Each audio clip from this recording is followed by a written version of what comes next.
Okay, in this video we're going to do the last page of the problems using area under the curve without yet using the Riemann Sum program. So here is problem 1. This says using the average of LRS and URS. That's fine, but what we're going to work on getting our left Riemann sum and our right Riemann sum. After we do that, then we'll say which one's upper and which one's lower and get the average.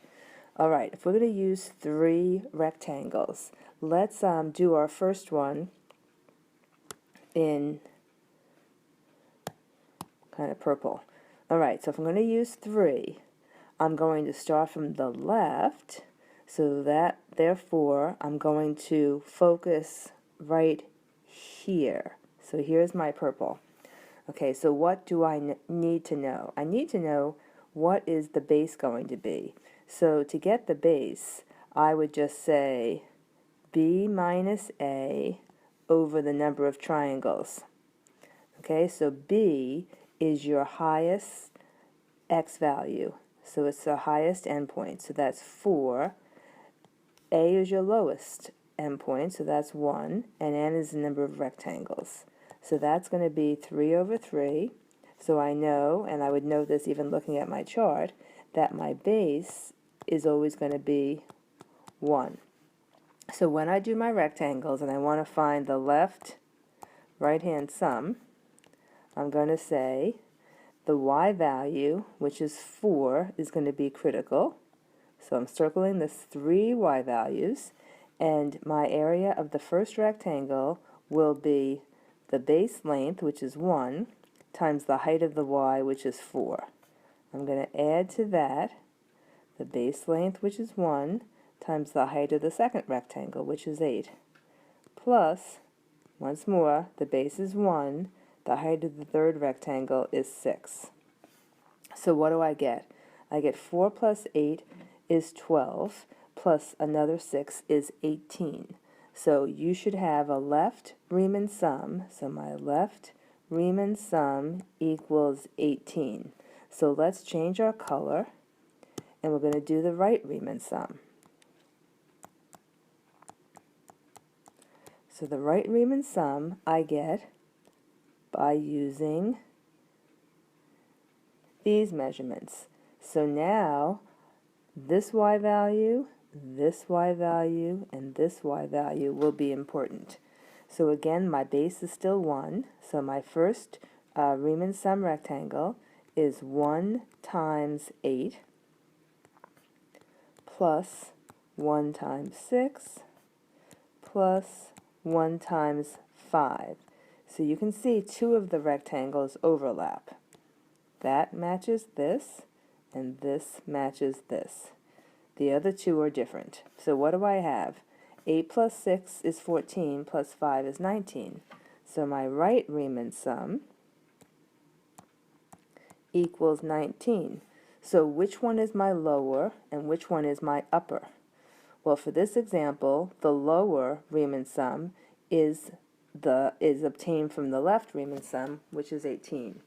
The upper Riemann sum is obtained from the right Riemann sum, which is 19.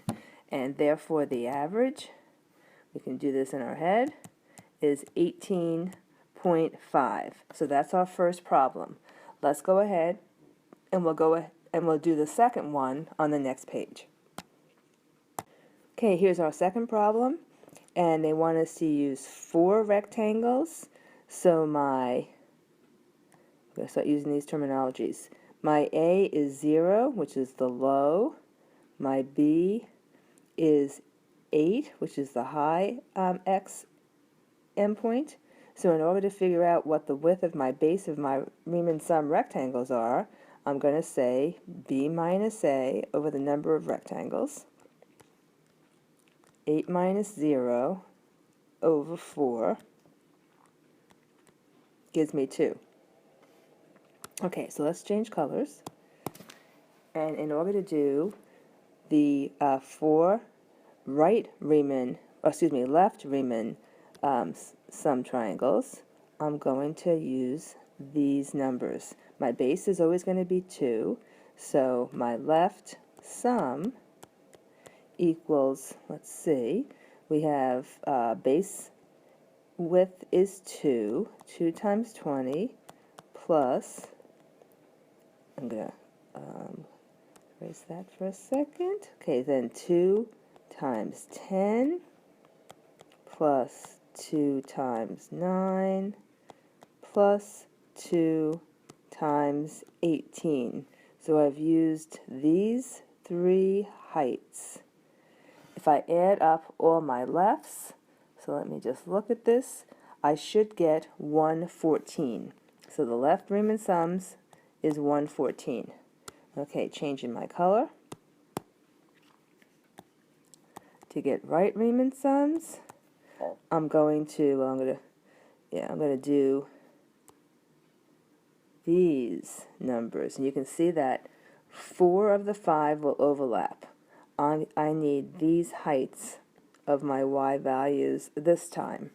So once again, my base has a width of 2, so 2 times 10 plus 2 times 9 plus 2 times 18. You can see those 3 have overlapped, plus 2 times 30.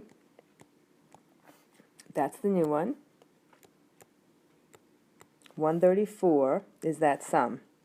So therefore, if I average those two numbers, I get an average Riemann sum of 124. Okay, so we're going to do the next ones as well. So let's work that out on the next page. Okay, for this function, they did not give us a table. So you're going to have to figure out your base, which is 1, and then you're going to put in 0, 1, 2, and 3 for your x values, and you got those from the endpoints. And then you develop your y values by either manually just plugging in each x value and getting a y, or using your table and your table set commands on your graphing calculator. So I use my table and table set commands to generate this table, and I just copied it off my calculator. So now we need to get our left and right values. So if I'm going to do my left Riemann sums, I'm going to take, I'm using 3 triangles, so therefore these are the values that will be important to me.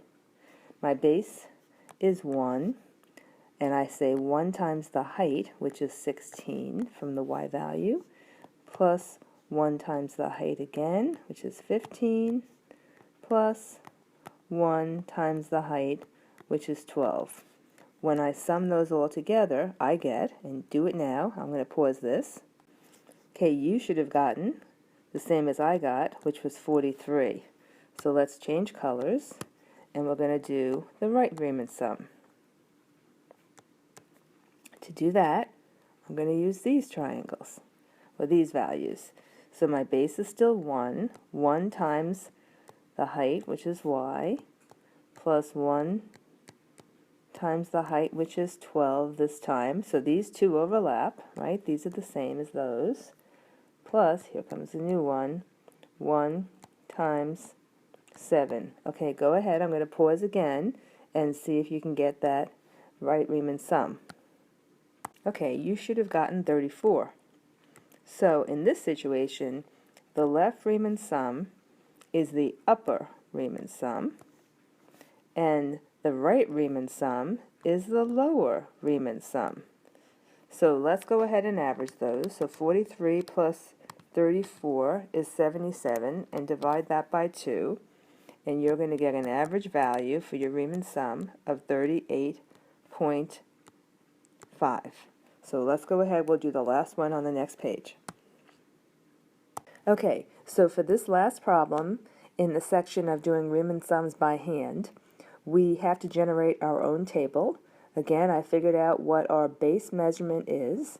I'm going up by ones, so therefore my x values are exactly what the endpoints are, or the domain identified in the endpoints, which is 1, 2, 3, 4, 5. I then found the y values using my table and table set command on my graphing calculator, and I rounded each value to the nearest hundredth. So go ahead and do that.